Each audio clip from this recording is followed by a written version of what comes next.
I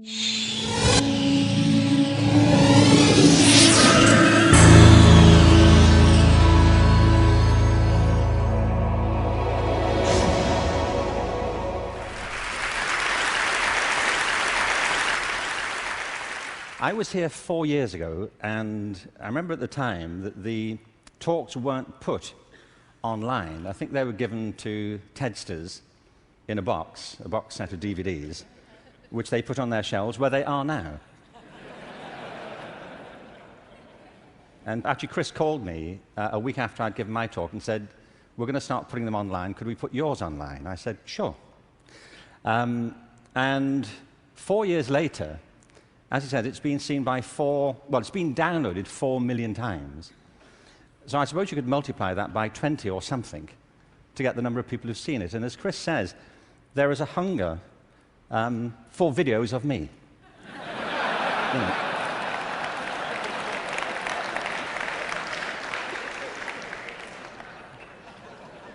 Don't you feel?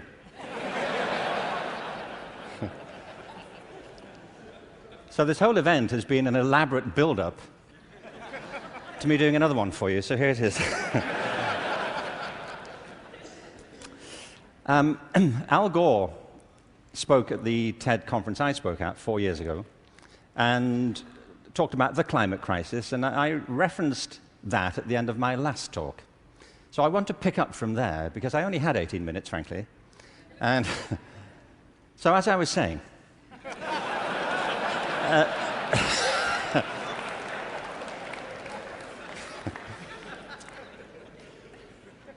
you see, he's right. I mean, there is a major climate crisis, obviously, and I think if people don't believe it, they should get out more.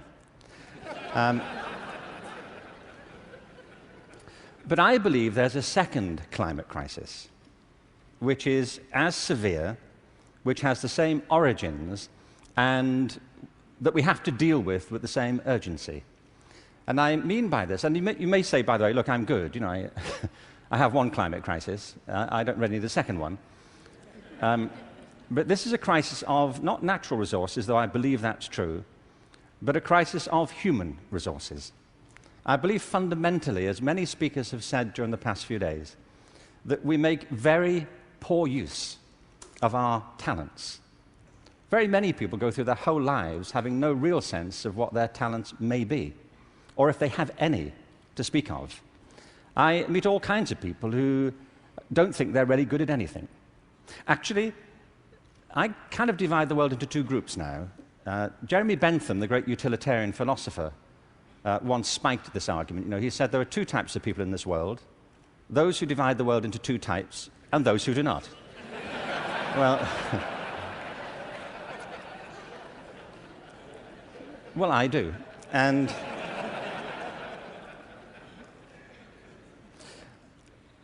I meet all kinds of people who don't enjoy what they do. They simply go through their lives getting on with it.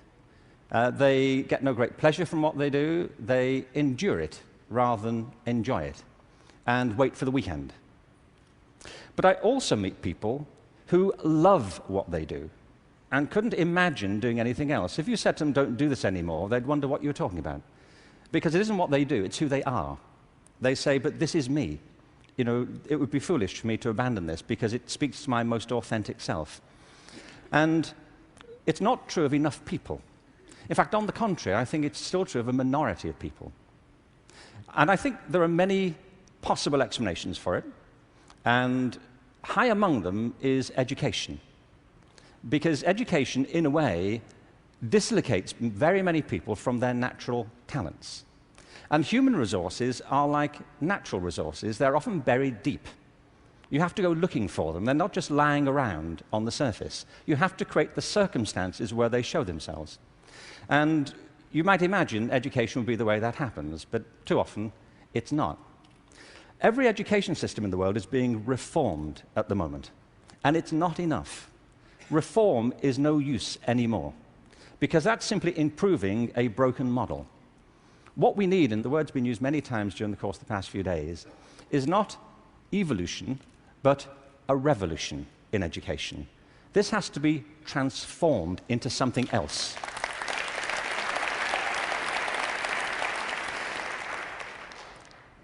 one of the real challenges is to innovate fundamentally in education. Innovation is hard because it means doing something that people don't find very easy for the most part. It means challenging what we take for granted, things that we think are obvious. The great problem for reform or transformation is the tyranny of common sense. Things that people think, well, they can't be done any other way because that's the way it's done. I came across a great quote recently from Abraham Lincoln, who I thought you'd be pleased to have quoted at this point. He said this in December 1862 to the second annual meeting of Congress. I ought to explain that I have no idea what was happening at the time. We don't teach American history in Britain. We suppress it. You know, this is our policy, so... So no doubt something fascinating was happening in December 1862, which the Americans among us will be aware of. But he said this: the dogmas of the quiet past are inadequate to the stormy present. The occasion is piled high with difficulty, and we must rise with the occasion. I love that. Not rise to it, rise with it. As our case is new, so we must think anew and act anew. We must disenthrall ourselves, and then we shall save our country. I love that word, disenthrall. You know what he means? That there are ideas that all of us are enthralled to, which we simply take for granted as the natural order of things, the way things are. And many of our ideas have been formed not to meet the circumstances of this century, but to cope with the circumstances of previous centuries. But our minds are still hypnotized by them, and we have to disenthrall ourselves of some of them. Now, doing this is easier said than done. It's very hard to know, by the way, what it is you take for granted. And the reason is that you take it for granted. So let me ask you something you may take for granted. How many of you here are over the age of 25? That's not what I think you take for granted. I'm sure you're familiar with that already. But are there any people here under the age of 25? Great. Now, those over 25, could you put your hands up if you're wearing a wristwatch? Now, that's a great deal of us, isn't it? Ask a room full of teenagers the same thing. Teenagers do not wear wristwatches. I don't mean they can't or they're not allowed to. They just often choose not to. And the reason is, you see, that we were brought up in a pre-digital culture, those of us over 25, and so for us, if you want to know the time, you had to wear something to tell it. Kids now live in a world which is digitized, and the time for them is everywhere. They see no reason to do this. And by the way, you don't need to do it either. It's just that you've always done it, and you carry on doing it. My daughter never wears a watch. My daughter Kate, who's 20, she doesn't see the point. You know, as she says, you know, like, it's a single-function device. You know, like... Like, how lame is that? You know, and I say, no, it tells the date as well. You know, it has multiple functions. But you see, there are things we're enthralled to in education. Let me give you a couple of examples. One of them is the idea of linearity. That it starts here, and you go through a track, and if you do everything right, you will end up set for the rest of your life. Everybody who's spoken at TED has told us implicitly or sometimes explicitly a different story. That life is not linear, it's organic. We create our lives symbiotically as we explore our talents in relation to the circumstances they help to create for us. But you know, we have become obsessed with this linear narrative. And probably the pinnacle for education is getting you to college. I think we are obsessed with getting people to college. Certain sorts of college. I don't mean you shouldn't go to college, but not everybody needs to go, and not everybody needs to go now. Maybe they go later, not right away. I was up in San Francisco a while ago doing a book signing. There was this guy buying a book. He was in his 30s, and I said, "What do you do?" And he said, "I'm a fireman." And I said, "How long have you been a fireman?" He said, "Always. I've always been a fireman." And I said, "Well, when did you decide?" He said, "As a kid." He said, "Actually, it was a problem for me at school, because at school, everybody wanted to be a fireman." He said, "But I wanted to be a fireman." You know, and he said, "When I got to the senior year of school, my teachers didn't take it seriously. This one teacher didn't take it seriously." He said, "I was throwing my life away if that's all I chose to do with it. That I should go to college, I should become a professional person, I had great potential, and I was wasting my talent to do that. And he said it was humiliating because he said it in front of the whole class, and I really felt dreadful. But it's what I wanted. And as soon as I left school, I applied to the fire service, and I was accepted. And he said, you know, I was thinking about that guy recently, just a few minutes ago when you were speaking about this teacher. He said, because 6 months ago, I saved his life. He said he was in a car wreck, and I pulled him out, gave him CPR, and I saved his wife's life as well. He said, I think he thinks better of me now.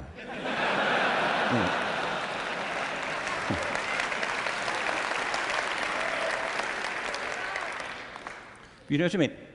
Human communities depend upon a diversity of talent, not a singular conception of ability.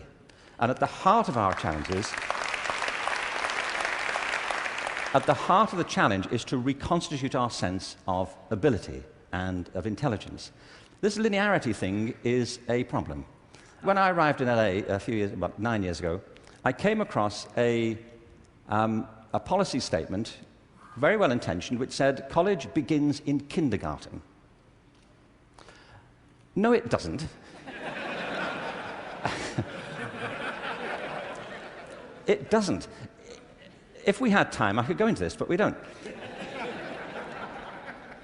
Kindergarten begins in kindergarten. A friend of mine once said, you know, a 3-year-old is not half a 6-year-old.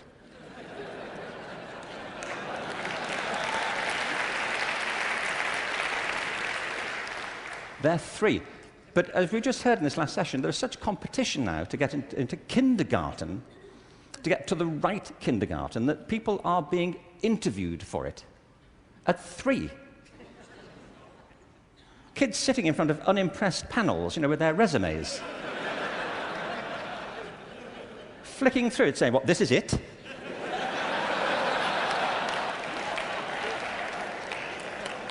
You've been around for 36 months and this is it?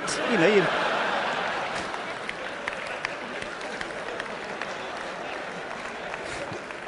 you've achieved nothing. I mean, spent the first 6 months breastfeeding, what I can say.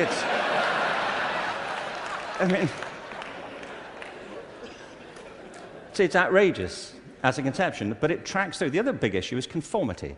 We have built our education systems on the model of fast food.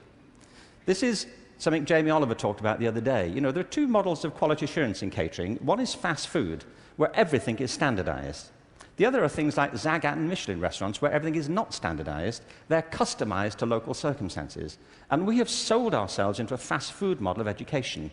And it's impoverishing our spirits and our energies as much as fast food is depleting our physical bodies.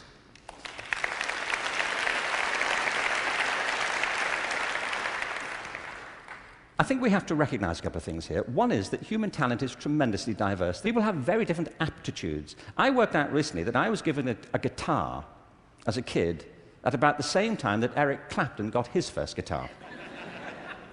You know, it worked out for Eric, that's all I'm saying. You know, in a way, it did not for me. I could not get this thing to work, you know. No matter how often and how hard I blew into it, you know, it just wouldn't work. But it's not only about that, it's about passion. Often people are good at things they don't really care for. It's about passion and what excites our spirit and our energy. And if you're doing the thing that you love to do, that you're good at, time takes a different course entirely. My wife's just finished writing a novel, and I think it's a great book.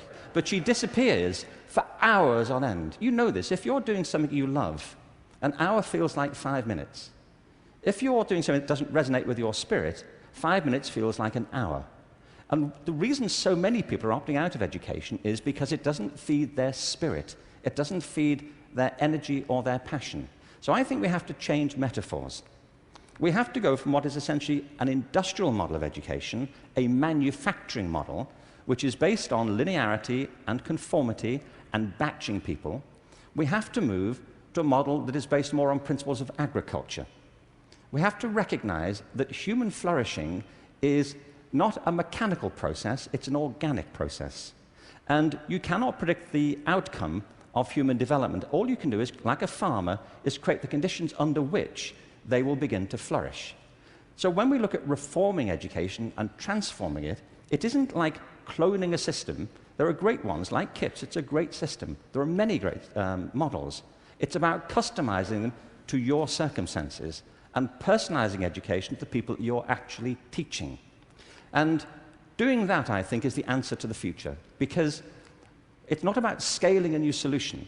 It's about creating a movement in education in which people develop their own solutions, but with external support based on a personalized curriculum.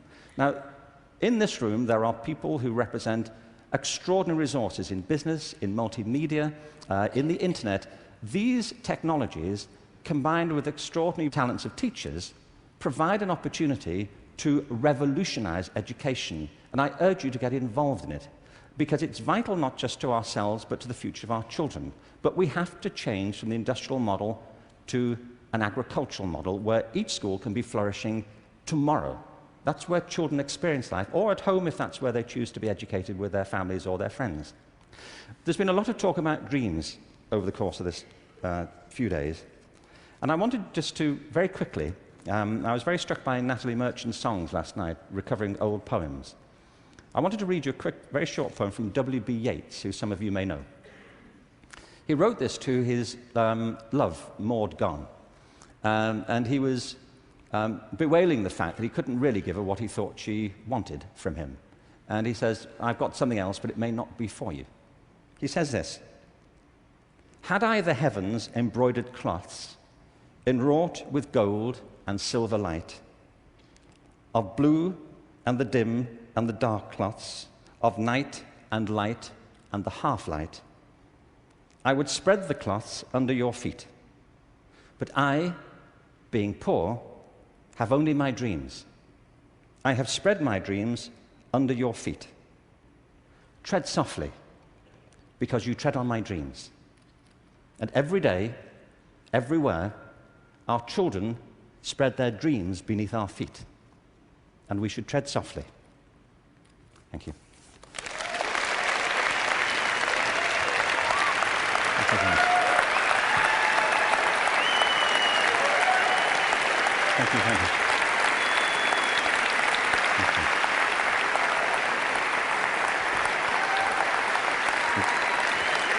Thank you very much.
命。